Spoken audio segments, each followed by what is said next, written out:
Hey Potter people, it's Riley, and today I have a book review for you over Unearthly by Cynthia Hand. The book is published by Harper Teen. It is a debut novel from the author Cynthia Hand, and it has 435 pages in the US hardcover. And I rate this book a 4 out of 5 stars. The book is about a girl named Clara Gardner, who's an angel blood, and she's a quarter angel, and she moves to Montana from California because she has a vision that involves somebody who lives in Montana.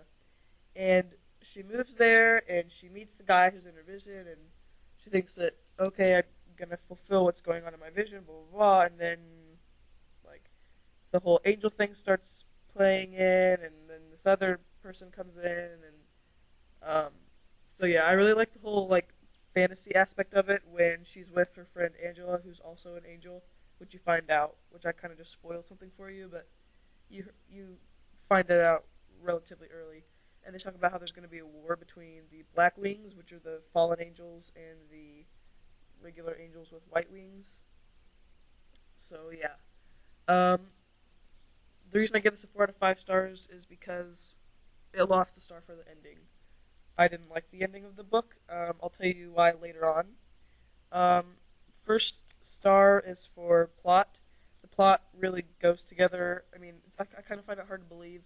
Well, I mean, the fact that she's an angel makes it more believable, but any normal person wouldn't move from California. Like, she lived in, I'm pretty sure she lived in SoCal, but I don't know.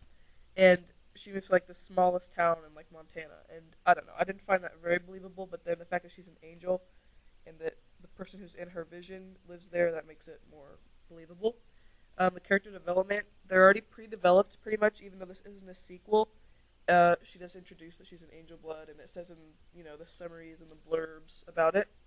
Um, the flow, it really goes together. But something really like that shocked me is that like halfway or 3/4 of the way of the book, she's already done with her school year and she's in summer break, in which in like it spends the book spends actually a lot of the time in summer break too. Like um, the first half is when she moves to her new school, and then the second half is like off of school. And the fourth star is for conflict and resolution. Um,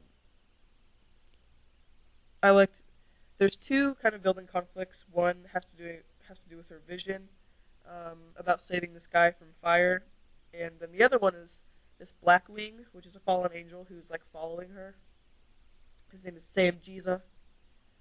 Cool name.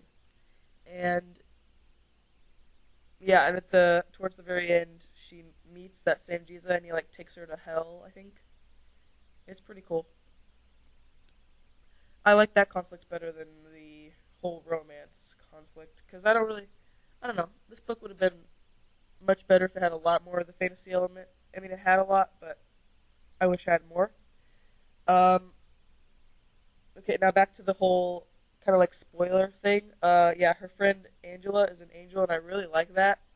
And she pointed out like what kind of person would name their kid Angela, and she's an angel, Angela. Like I was like, oh, you had to put that in there because like I didn't really notice it. I didn't notice that there's a girl named Angela in a book about angels until she pointed it out, and I guess she could have like left that alone, the author. But I don't know. And then Christian, who's in her dream, turns out to be an angel, which I kind of saw that coming. I didn't see Angela coming, and she picks Tucker as her romantic interest, except instead of Christian. And I mean, I really don't care about the romance, but I don't really like that. I mean, I don't really like him as a character. Okay. Anyway, um, it's a good book.